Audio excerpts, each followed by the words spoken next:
Links down below as always to credit the original uploader of these articles, aka IGN.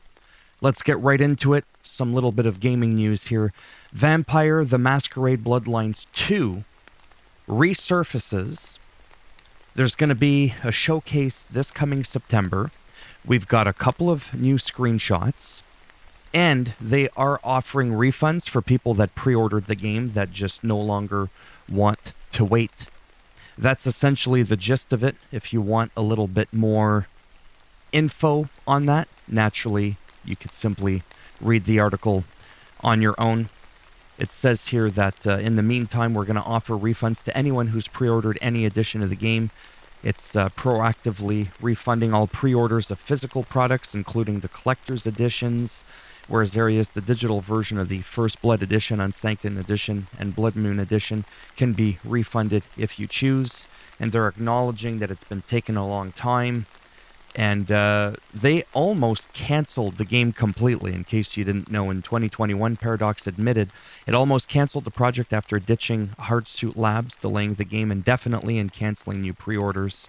There was also some notable people that were a part of the team that have exited. So that was part of the reason why they were kind of like, oh boy, you can even read the message to the fans if you wish to do so.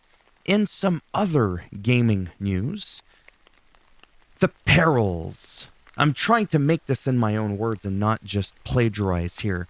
Essentially, there was a guy who had a level 100, which is the max. That takes like a solid 150 hours or so, or whatever usually, to get to. And it was a hardcore character. So when you die, adios, muchachos. Your character is gone forever. He got disconnected while he was live streaming, only to go back in and have no evidence that he even ever played the character. And I'm like, well, that's kind of normal. It's an online-only game. Hardcore, online-only, I don't know. It just seems kind of weird. The only thing that I would do in a game like this, he's like, oh, like, holy shit, a DC-proof game. But no, I guess not.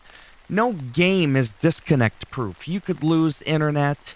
There's a plethora of reasons why you could lose internet connection for a nanosecond.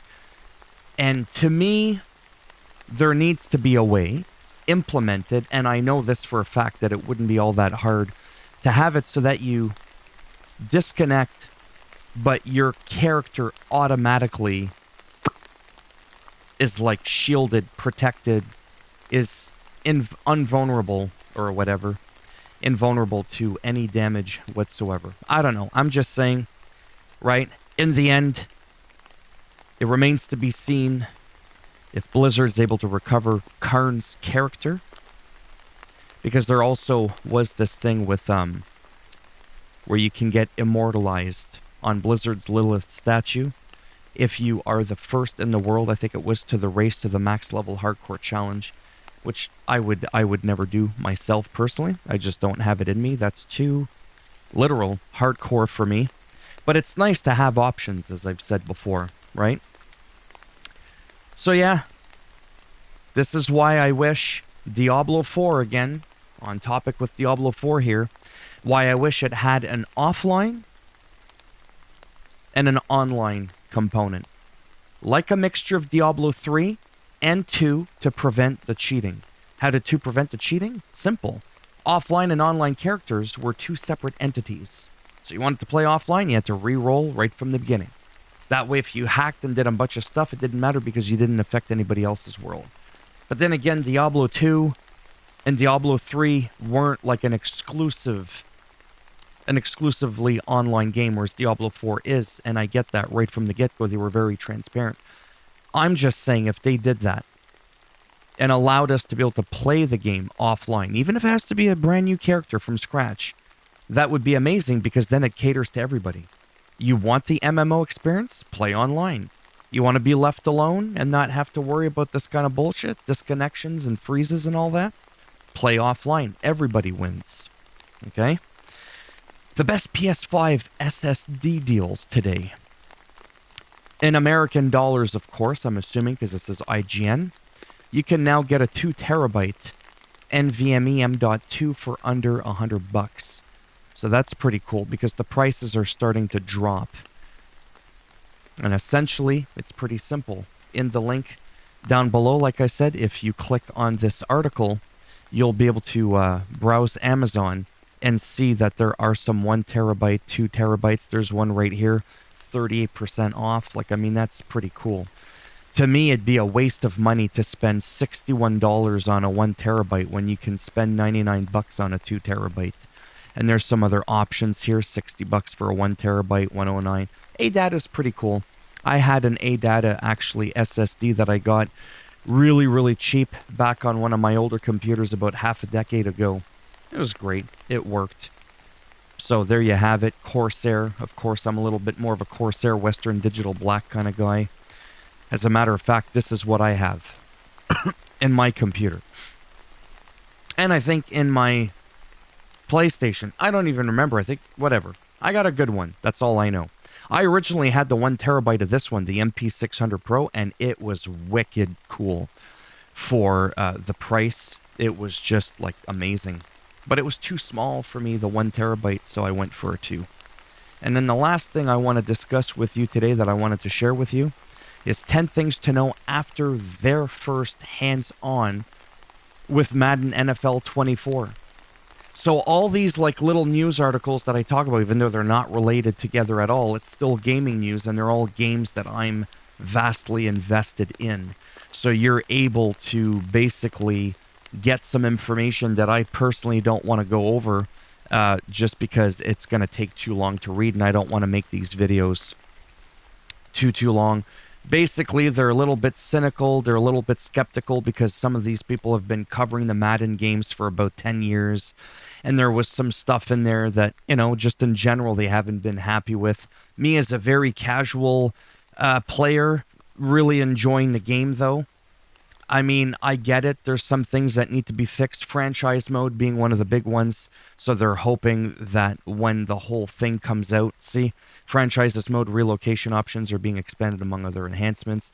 They just hope that in the end, when the whole thing is said and done and the game is out, that, you know, it's going to be working properly in 24. That's what they're hoping. So you can, you know, read this, like I said.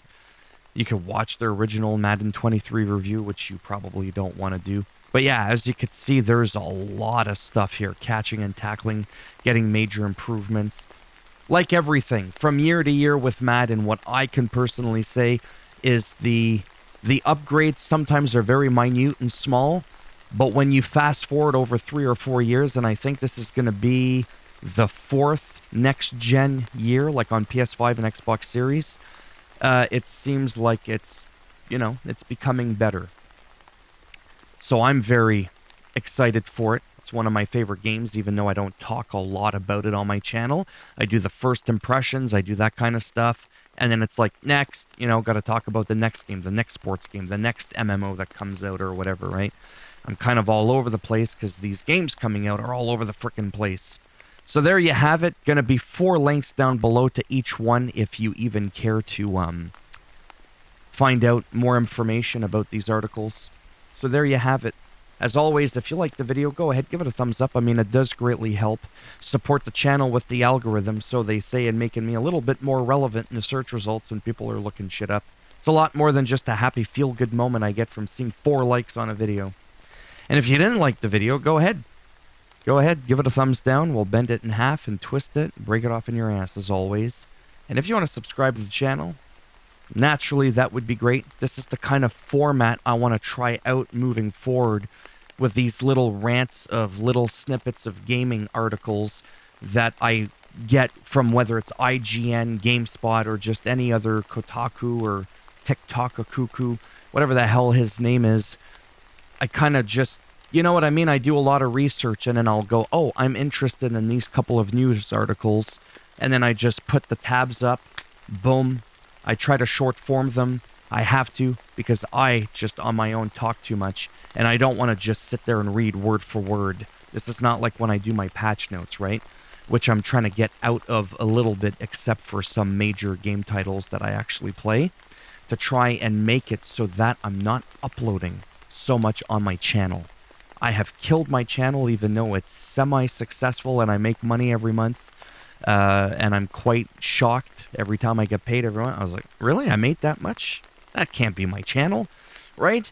So I'm very grateful for this channel, but like I said, I upload too much. So rather than making, in this instance, 4 separate videos for all this crap, okay, gonna try it out for a good 6 months to a year. It could take a while to kind of see how things work, but that's sort of the plan. And these rants at the end, I don't feel bad for just going on and you know what I mean, talking in circles, because I gave you all the information up front, links down below, and all that kind of stuff, right? Anyhow, take care. Maybe I'll see some of you in the next video. Bye for now.